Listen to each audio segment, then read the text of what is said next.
오늘 말씀의 제목은 그리스도를 아는 지식과 하나님 나라라는 제목으로 말씀을 나누겠습니다. 성도라면 시험 중에 있을지라도 모두가 건강한 교회를 소망합니다. 그렇지 않은 자가 없다라는 거죠. 그런데 왜 건강한 교회를 찾아보기가 어려울까요? 조국 교회 안에 하는 그 수많은 성도들이 다 건강한 교회를 소망할 텐데 왜 우리 시대 가운데는 갈만한, 흔쾌히 소개할 만한 교회가 없을까요? 건강한 교회를 세우는 일이 불가능해서 그런 걸까요? 아니면 왜 우리가 속한 조국교회 안에서는 건강한 교회를 세우는 일을 이렇게 어려워할까요? 이것을 한번 생각을 해봐야 됩니다. 건강한 교회라고 말할 때 건강한 교회를 소망하는 것은 다 동의합니다. 그런데 더 엄밀하게 나가서 건강한 교회의 기준과 그 건강한 교회를 세우기 위한 방편들에 대해서 생각해 보면 아주 다양한 주장을 하게 된다는 것입니다. 이것이 조국교회의 현실이에요. 왜 우리는 그리스도로 인하여서 교회되었기 때문에 당연히 교회된 자들이 건강함이라고 이야기할 때는 그리스도 안에서 찾아야 되는 것이 정상임에도 불구하고 이렇게 건강한 교회를 세우는 데 있어서 한 목소리를 내지 못하고 다양한 이야기들을 하고 있을까요? 이런 것들에 대해서 우리가 한번 생각을 해봐야 된다는 것입니다. 너무 이상하지 않습니까? 여러분들 중에 우리 교회가 하나님 앞에서 건강해지기를 바라지 않는 사람은 아무도 없을 것입니다. 그런데도 이상한 것은 뭐냐면 건강한 교회를 찾아보기가 너무나 힘든 현실, 그리고 건강한 교회의 기준이 무엇이냐라고 이야기했을 때부터는 그때부터 교회가 한 목소리를 내지 못하고 너무나 엉뚱한 소리들을 많이 낸다는 것입니다. 여기에서 우리가 착안해서 오늘 본문을 봐야 돼요. 예수께서 이 땅에 오셔서 사역을 시작함으로 말미암아서 예수님께서는 분명하게 하나님 나라, 교회를 하나님 나라로서의 그 교회를, 모델로서의 교회를 세워가셨을 텐데 어떤 방식으로 세우셨을까를 오늘 본문을 통해서 찾아야 됩니다. 우리는 지난 시간에 예수께서 4명의 제자들을 불러 모으셨음을 보았습니다. 이제 예수께서 이 부르신 제자들과 함께 어떤 방식으로 하나님 나라를 확장해 나가는지를 살펴봄으로써 우리 시대의 교회가 어떻게 세워져야 될지를 힌트를 찾아야 된다는 것입니다. 오늘 말씀에서는 그것을 말하고자 합니다.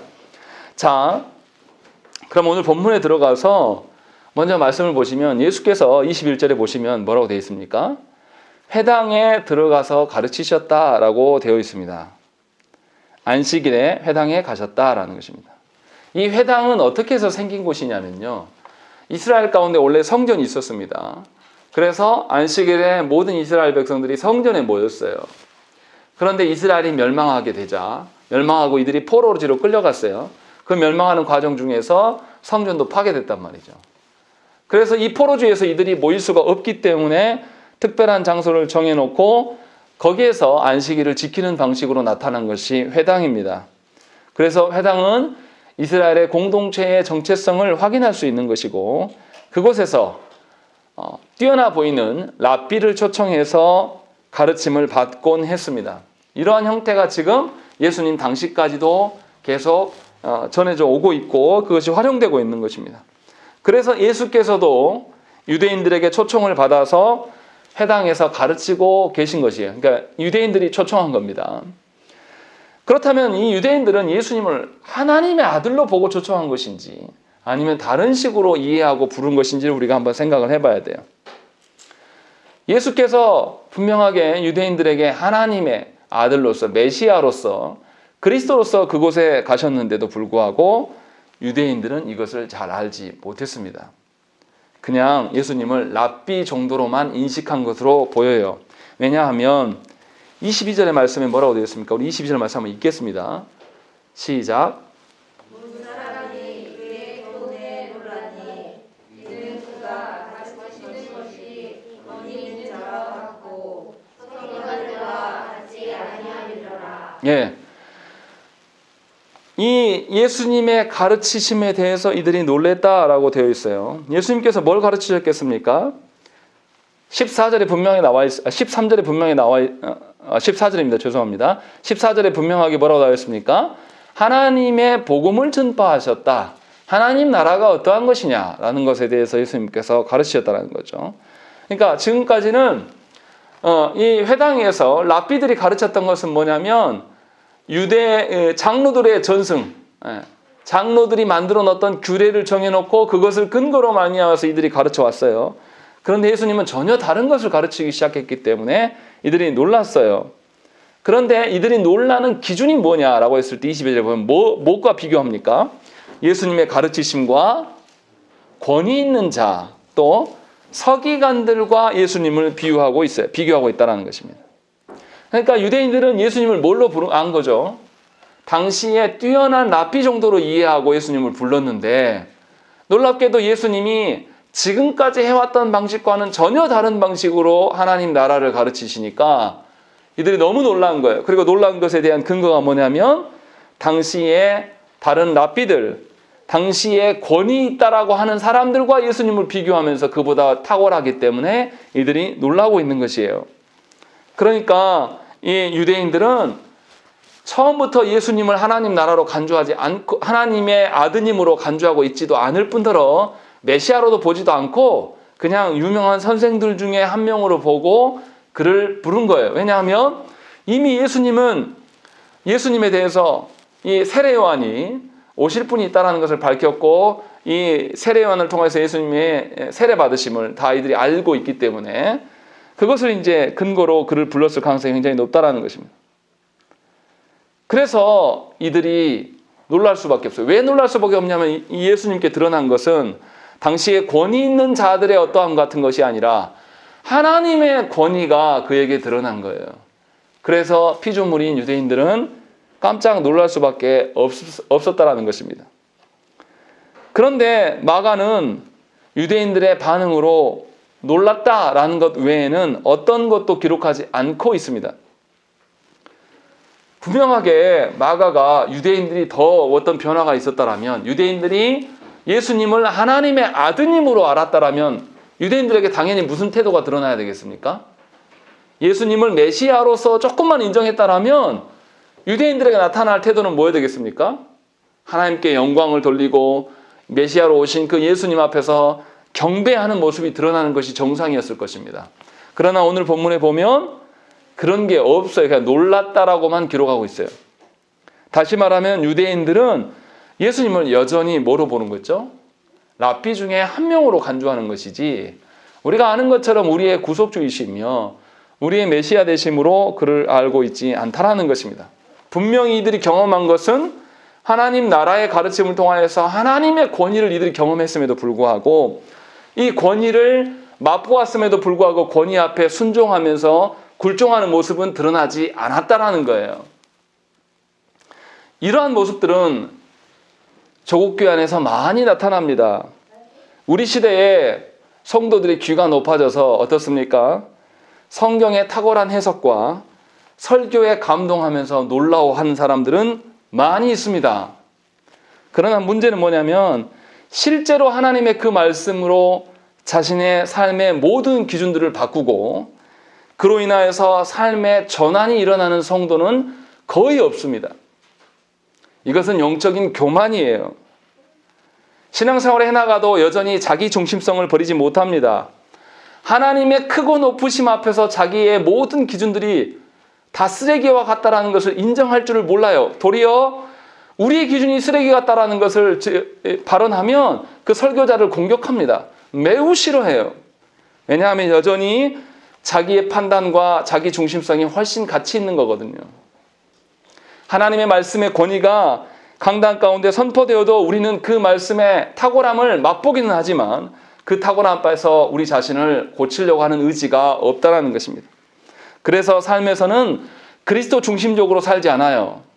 여전히 내 삶에서 내가 기준이 되고 내가 필요한 것들을 위하여서 내가 결정한 것이 결핍이면 결핍인 것이고 하나님이 결핍이 아니다라고 이야기를 해도 스스로는 결핍이라고 정리하면서 살아간다는 것입니다. 그래서 우리가 우리 자신을 분명히 돌아봐야 돼요. 설교의 탁월함을 내가 원하는 것인지 나의 변화됨을 위하여서 교회에 나오는 것인지를 여러분 자신에게 묻고 구하지 않으면 우리의 삶은 전혀 변화됨이 없습니다. 오히려 오늘 본문에 드러난 회당에 모인 유대인들과 다를 바가 아무것도 없다라는 거죠. 그런 점에서 참 안타까운 현실이에요. 우리가 분명하게 참된 그리스도인이라면 감탄과 감격만 있어서는 안 됩니다.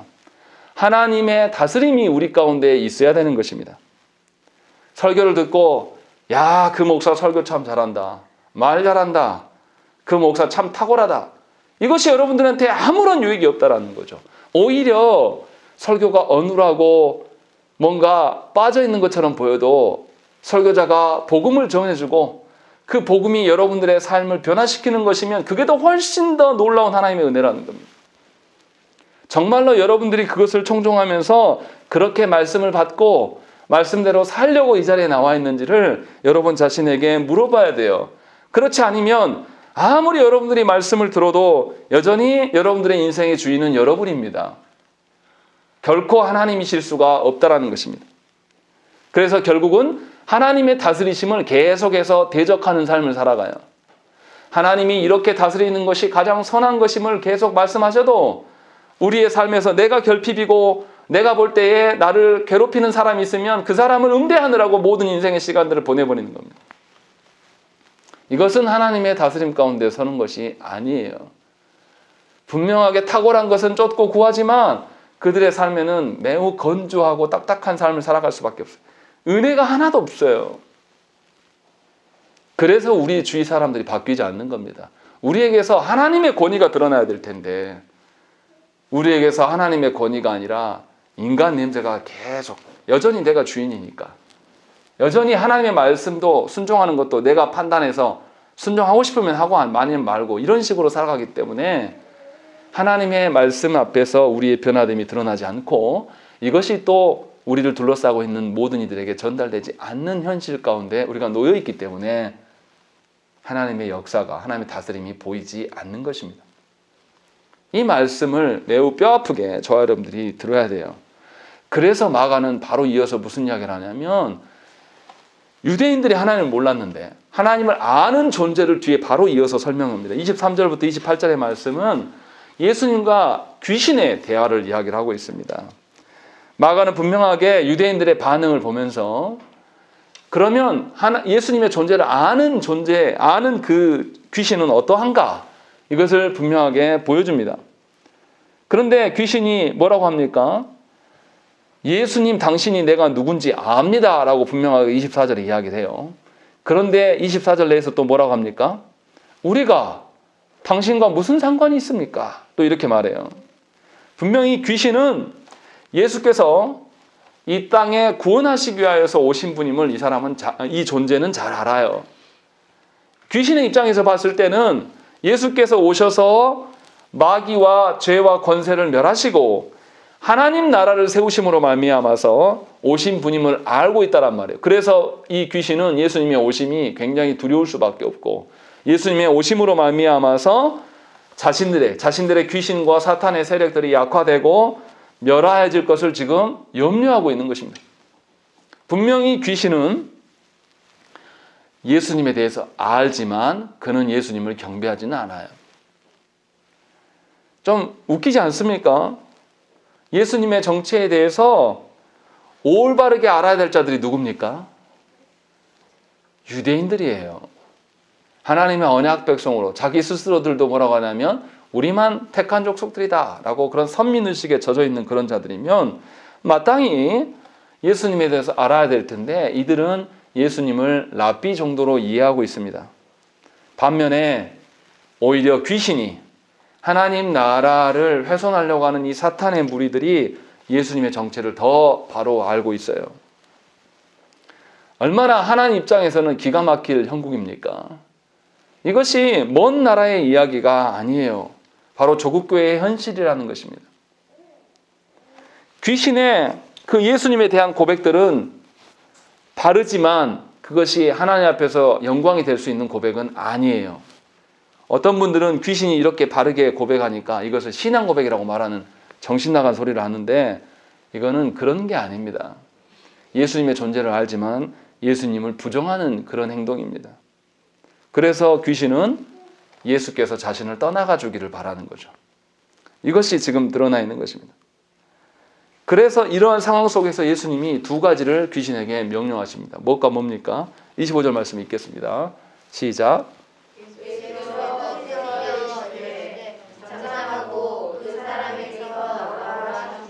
예, 예수님께서는 뭘 명령하셨습니까? 예, 첫 번째는 잠잠하라. 두 번째는 그 사람에게서 나와라 라고 말씀하고 계셔요. 지금 예수께서 당신의 정체성을 알리고자 하는 대상들은 누구입니까? 유대인들이에요. 유대인들은 어떤 것을 보고 반응하는 사람들이냐면 세상에 권위 있고 힘 있는 것에 반응을 잘하는 존재들이란 말이에요. 그래서 예수께서 그 사람에게서 귀신을 쫓아내는 것은 그냥 이해가 돼요. 그럴 수 있겠구나 라는 거. 그런데 왜 예수님이 잠잠하라고 하셨을까요? 오히려 유대인들에게 예수님의 하나님의 아들 되심을 나타내려면 귀신을 활용하면 되잖아요. 그런데 귀신을 활용하지 않고 이상하게도 예수님은 조용히 하라고 하는 것입니다. 왜 예수님께서 이렇게 하셨을까요? 왜 자신의 정체성을 드러내시지 않고 조용히 하라고 이야기를 할까요? 우리가 잘 생각을 해봐야 됩니다. 예수께서 귀신을 책망하시고 침묵을 명하신 것은 당시 사람들이 메시아에 대한 개념을 어떻게 갖고 있었냐면 정치적인 메시아, 군주적인 메시아로 이들이 메시아를 생각했어요.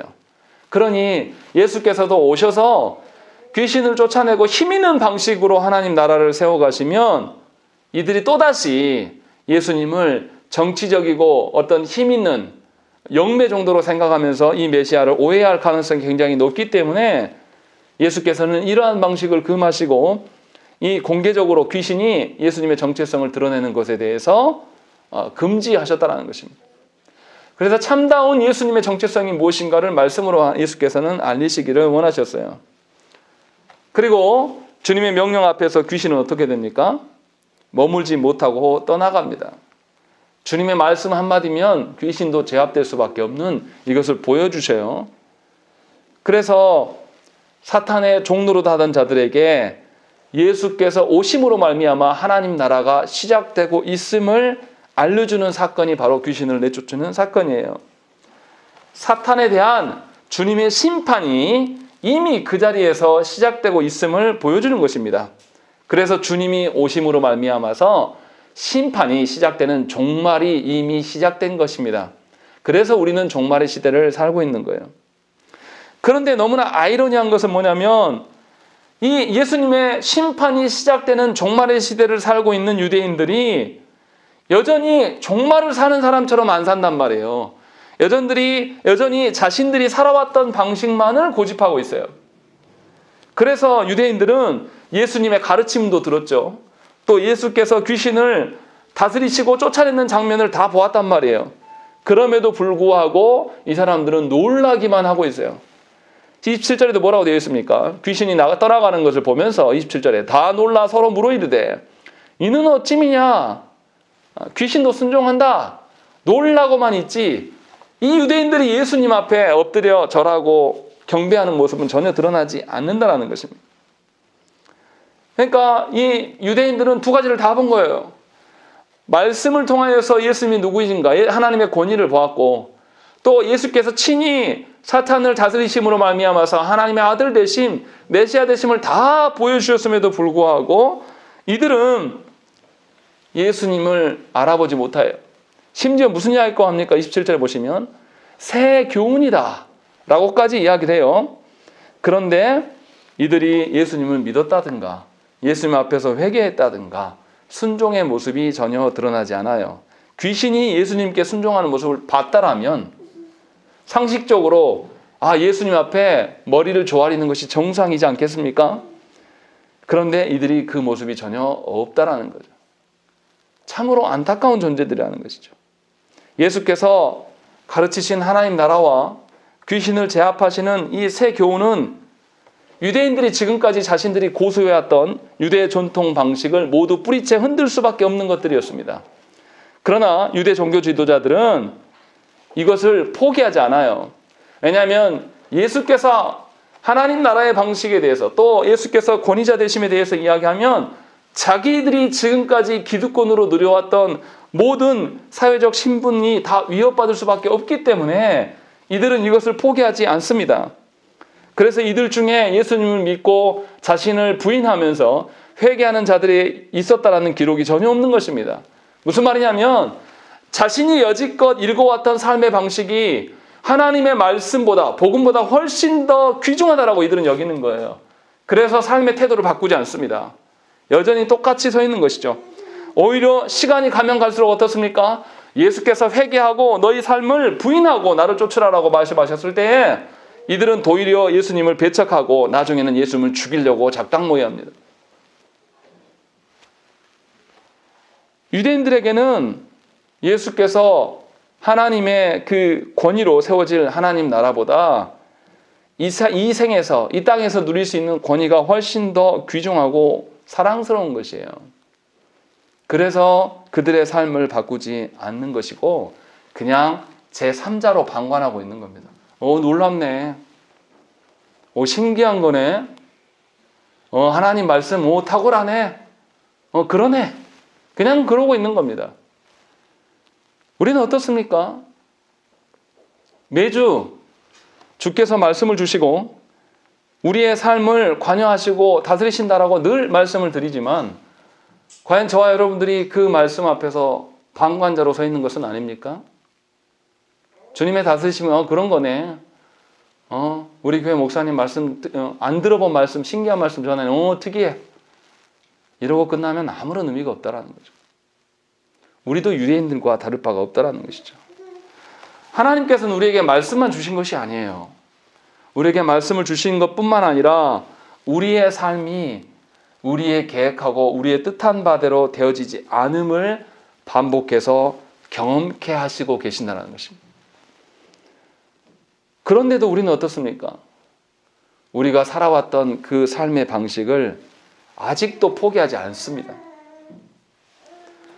성경적인 신자, 성경적인 가정, 성경적인 교회, 성경적인 사회를 다시금 세울 생각이 우리는 전혀 없다라는 것입니다. 그저 여전히 내 안이면 돼요. 내 안정과 내 편안함이면 되는 것입니다. 내가 살아왔던 방식을 목사가 권면하면서 그것을 깨트리고 포기하라고 하면 굉장히 기분 나빠하면서 나를 존중해주지 않는다. 비인격적인 목회자다라고 비난하면서 돌아선다는 것입니다. 오히려 그 삶을 계속해서 이끌어가는데 도움이 되는 것들을 성경에서 찾으려고 하는 거예요. 이것은 하나님 앞에서 온전한 신자의 삶이 아니라 그냥 종교인일 뿐입니다. 그런 자들은 복음이 세워지는 것을 가로막는 그러한 하나님 앞에 대적자로 설 수밖에 없다라는 것입니다. 조국교회를 망하게 하는 것은 누구냐면 바로 우리들이에요. 하나님의 말씀으로 주시고 우리 삶에 관여하셔서 우리 뜻대로 할 수 없음을 계속 입증해 주시는데도 불구하고 우리는 돌이키지 않는다는 것이죠. 여전히 제3의 방관자로 서서 나와는 아무런 상관없는 것처럼 이야기를 해요. 조국교회를 비난한다고 저한테 말을 많이 하시는데 조국교회에 대해서 바른 기준이 있다면 그게 보일 수밖에 없고 그것이 변화되지 않으면 견딜 수가 없어요. 하나님이 주인 아닌 것들이 뻔히 드러나는데 우리는 그냥 그것을 보고 손 놓고 보고만 있습니까? 하나님의 그 말씀이 하나님의 권위가 이 땅 가운데 이미 선포되었는데도 불구하고 이것을 교회에 오래 묵은 신자들이 그것을 짓밟고 서 있는데 그것을 어떻게 보고만 있을 수 있냐 이 말이에요. 그럴 수 없는 거예요. 어떻게 하나님 나라가 나랑 상관이 없을 수 있습니까?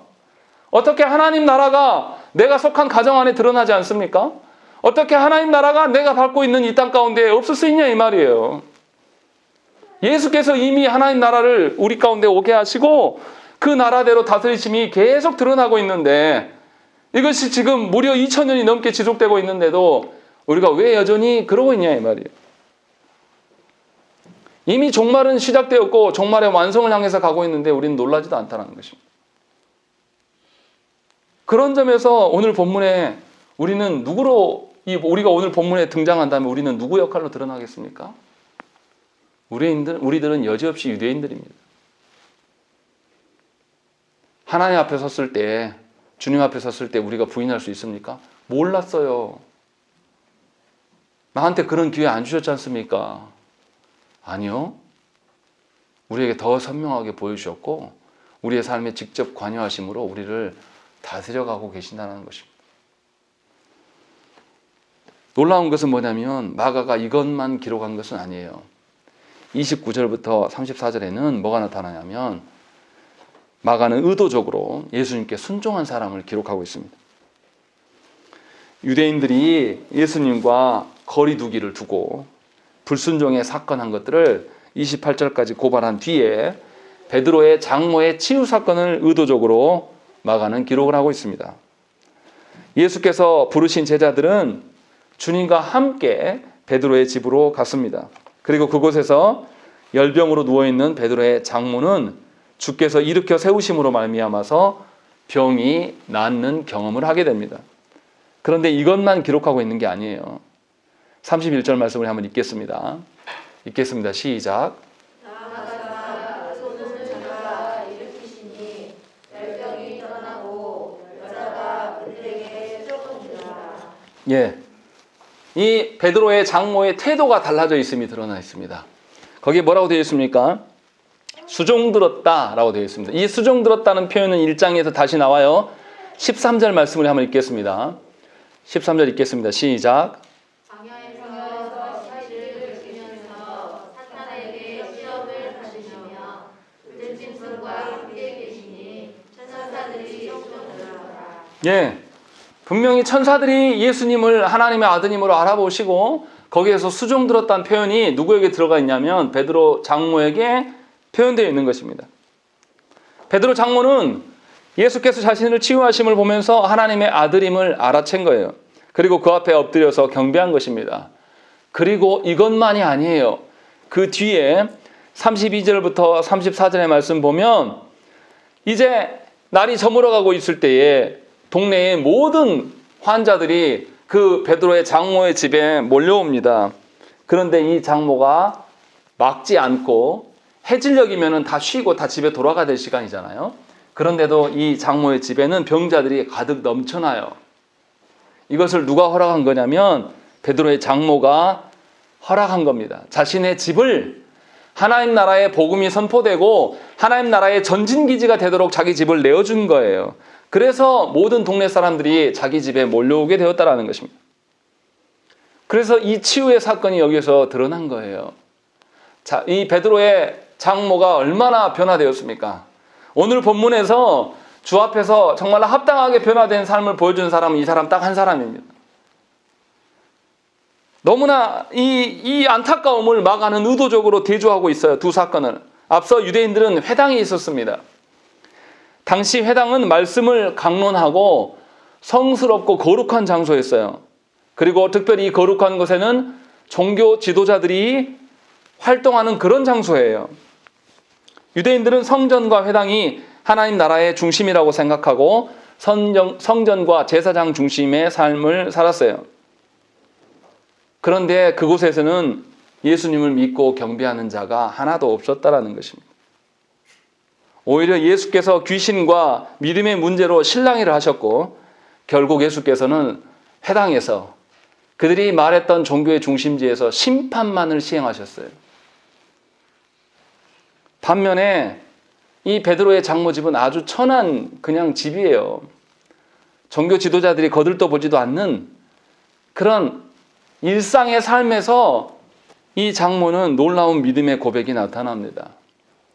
하나님의 백성으로서 베드로의 장모는 주님을 수종들었으며 자신의 집을 주께서 기꺼이 쓰시도록 주께서 행하시는 모든 하나님 나라의 전진기지가 되도록 그 집을 다 내어놓는 그런 사건이 일어난 것입니다.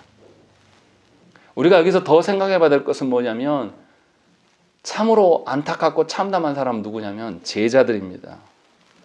예수께서 분명히 그들을 부르셨어요. 그리고 그 부르심대로 제자들이 응답하여서 주 앞에 따라온 자들입니다. 그런데 제자들은 회당에서 뭘 봤습니까? 주님으로부터 하나님 나라의 말씀을 들었습니다. 또 그리고 주께서 귀신을 심판하심을 보았습니다. 그러나 제자들 중에 주님을 수종들었다는 그런 기록은 전혀 없어요. 그리고 놀라운 것은 베드로의 장모의 집까지 찾아갔어요. 그리고 열병을 치유하셨을 때에 베드로의 장모가 태도가 달라져서 주님을 수종드는 장면을 다 본 사람들이란 말이죠. 그런데도 불구하고 이 제자들은 변화가 없습니다. 너무나 안타깝지 않습니까?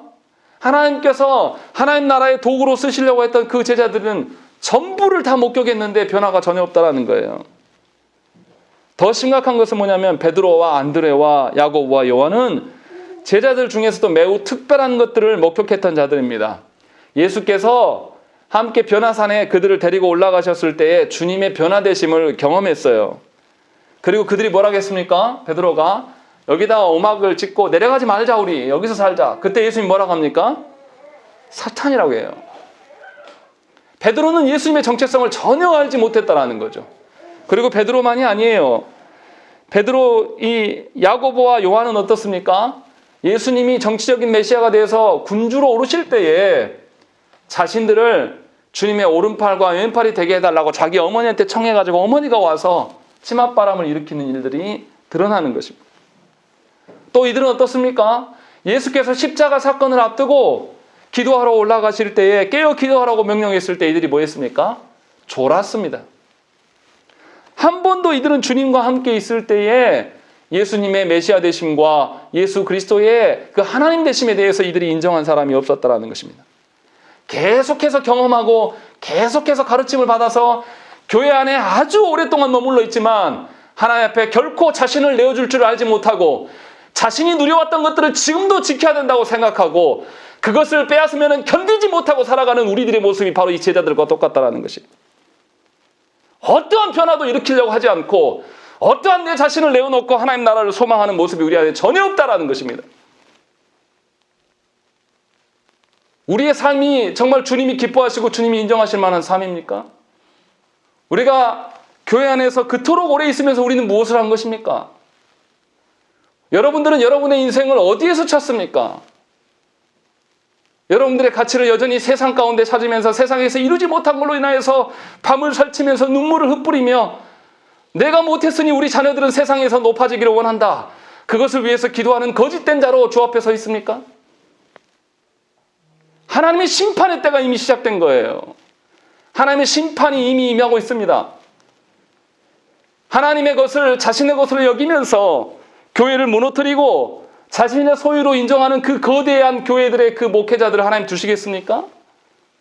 그 심판이 없을 것입니까? 그것을 우리는 두 눈을 두고 다 보고 있음에도 불구하고 우리는 회개하지 않습니다. 여전히 우리의 삶을 돌아보면서 내 삶을 통하여서 하나님 나라가 확장되기를, 내 삶을 통하여서 하나님 나라를 위한 교회를 세워가야 되겠다는 마음이 우리 가운데는 없다는 것이죠. 이것이 더 슬프고 안타까운 거예요. 마가는 이것을 우리에게 보여주고 있는 겁니다. 그러면서 우리에게 경고하는 거예요. 주님의 심판이 있는데 너희들 뭐 하고 있느냐? 주님의 심판의 때가 이미 시작되고 있는데 어찌 여전히 너희의 안위에 젖어서 신앙생활 하는 데 있어서 불편함만을 이야기하냐 이 말이에요. 너무나 안타까워요. 정부에서도 발표를 했어요. 이제 4월 25일부터 교회에 모임 제한이 아무것도 없게 됩니다. 심지어 식사도 하래요. 여러분들 준비는 되셨습니까? 목사님들끼리 만나서 이야기하면 다들 그 이야기합니다. 예전처럼 돌아가기가 너무 어렵다. 예전에 교회가, 코로나 오기 전에 교회가 건강하고 하나님 나라를 세우는 전초기지였습니까? 그러지도 않았어요. 그런데 기가 막힌 노릇은 뭐냐면 모이기를 힘쓰지 않아요. 코로나 2년 그 편하게 지냈다고 다시 돌아가기로 원하는 생각이 전혀 없다는, 그것도 안 된다는 것이죠. 준비하려고 생각하는 자세도 없어요. 우리가 어떻게 이 상태로 하나님 앞에서 우리가 교회입니다. 하나님, 우리가 당신의 사랑하는 자녀들이에요. 이렇게 말할 수 있냐 이 말이죠. 우리 자신이 과연 하나님 앞에서 참된 신자입니까? 저는 이 말씀을 읽으면서 우리의 현실이 떠올라서 너무나 마음이 아팠습니다. 교회가 본분을 잃은 지는 오래되었고 교회가 자신이 어떤 존재인지도 알 길을 없구나. 전부 자신의 게으름과 나태함 속에 머물면서 나 좀 건드리지 마세요. 예배드리는 것이 여러분들한테 엄청난 헌신을 요구하는 것입니까? 복음의 가치를 고백하는 것이 우리가 정말 우리의 생명까지 걸 일입니까? 걸어야 될 일이죠, 사실은. 그런데 정말 저와 여러분들이 그렇게 사냐 이 말이에요. 우리 그러지도 않는데 힘들어하잖아요. 이게 신앙생활입니까? 제자들이 지금 본문에서 그렇게 드러나고 있는 거예요. 얼마나 예수께서 아파하셨습니까? 예수께서 얼마나 찢어진 가슴을 부여잡고 이 사역을 진행하셨을까요? 주님이 우리를 보면서도 얼마나 아파하시겠습니까? 우리 중에 코로나 걸려서 죽은 자가 있습니까? 없어요. 그런데 우리는 복음의 가치보다 이 육신의 생명이 훨씬 더 중요하죠. 생각을 하지 않아요. 복음의 가치가 무너지는 것에 대해서 놀라야 되는 것이 그리스도인이에요. 정부가 우리를 불편해한다고 날뛰는 발광하는 그런 공동체가 아니라 하나님을 모르는 자들에게 우리가 양보하면서 우리가 더 불편을 감수하면서 우리는 죽어도 복음의 가치는 살아야 되지 않겠느냐, 이렇게 해야 될 것이 교회가 아니겠습니까? 마가복음에서는 성전이 더 이상 영원히 치유되는 것으로 나타나지 않습니다. 성전에 임하셔야 될 하나님이신 예수께서 성전에서 더 이상 환대받지 못하십니다. 그러함에도 주님은 새롭게 고쳐져야 될 그 영혼들을 찾아나시면서 친히 더럽고 누추한 곳으로 가가호호 방문하시면서 복음을 증거하셨어요. 교회된 우리가 하나님을 존중하지 않고 하나님의 복음을 사랑하지 않고 그것을 증거하지 않으니 주께서 그렇게 아파하시면서 우리의 사역 가운데 하신다는 것입니다.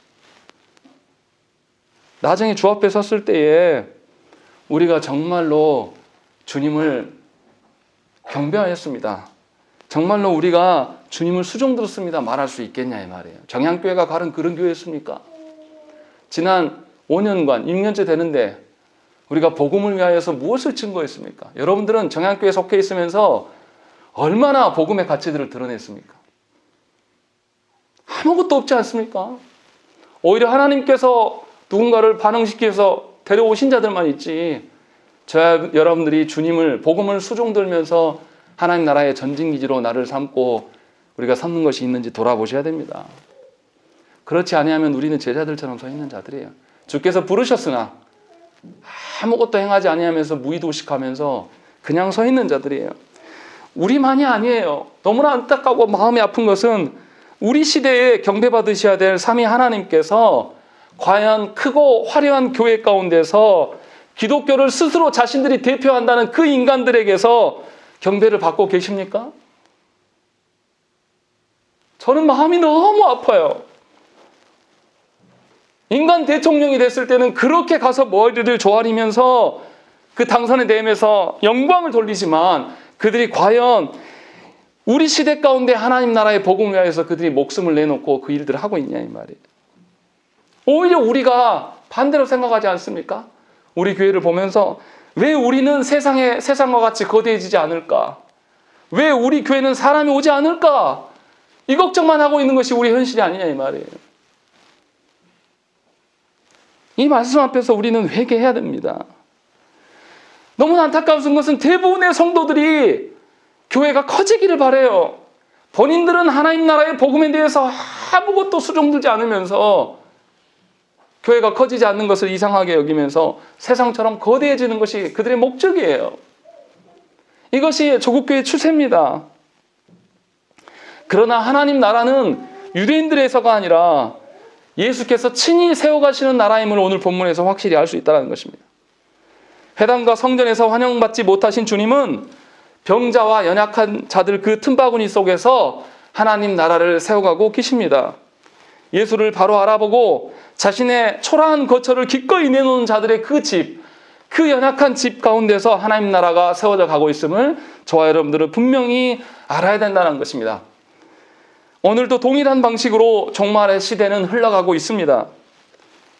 믿음의 눈과 귀가 없는 자들은 여전히 보기는 보아도 깨닫지 못하고 듣기는 들어도 이해하지 못합니다.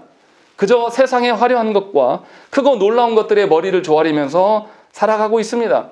그러나 그곳에서는 주님이 환영받지 못하고 계신다라는 것입니다. 여러분들의 가정 안에서, 여러분들의 삶의 터전 위에서 주님이 정말로 인정받으시고 수종받으시는지를 돌아보셔야 됩니다. 우리는 이러한 일들을 위하여서 기도해야 돼요. 과연 우리가 영적인 자각이 있기는 한 것인가?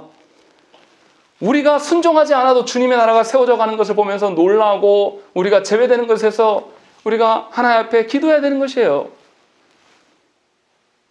분명히 하나님께서는 저와 여러분들을 하나님 나라를 섬길 수 있도록 기회를 주셔서 교회된 자로 부르셨어요. 더더구나 큰 교회가 아니라 아주 작고 초라한 이 볼품없는 정향교회에 저와 여러분들을 세우셨단 말이에요. 그만큼 섬기면서 하나님 나라를 세울 수 있는 수없이 많은 기회들을 우리에게 주셨음에도 우리는 너무나 많은 기회들을 계속 흘려보내고 있지 않는지를 돌아보셔야 됩니다. 그렇지 아니하면 우리에게는 영적인 생명이 없어요. 주님과 아무런 상관없는 자가 된다는 것입니다. 오늘 본문에서 유대인들도 비난받아야 되지만 진짜 비난받아야 될 자들은 제자들이에요. 스스로 주님과 가장 가까이 있다 생각하고 스스로 주님을 가장 잘한다라고 생각하는 그 사람들이 주님을 수종들지 못하고 있는 것이 바로 우리라는 거예요. 그런 점에서 우리 자신을 돌아보면서 하나님께 기도하셔야 됩니다. 하나님, 주께서 부르신 대로 나를 쓰십시오.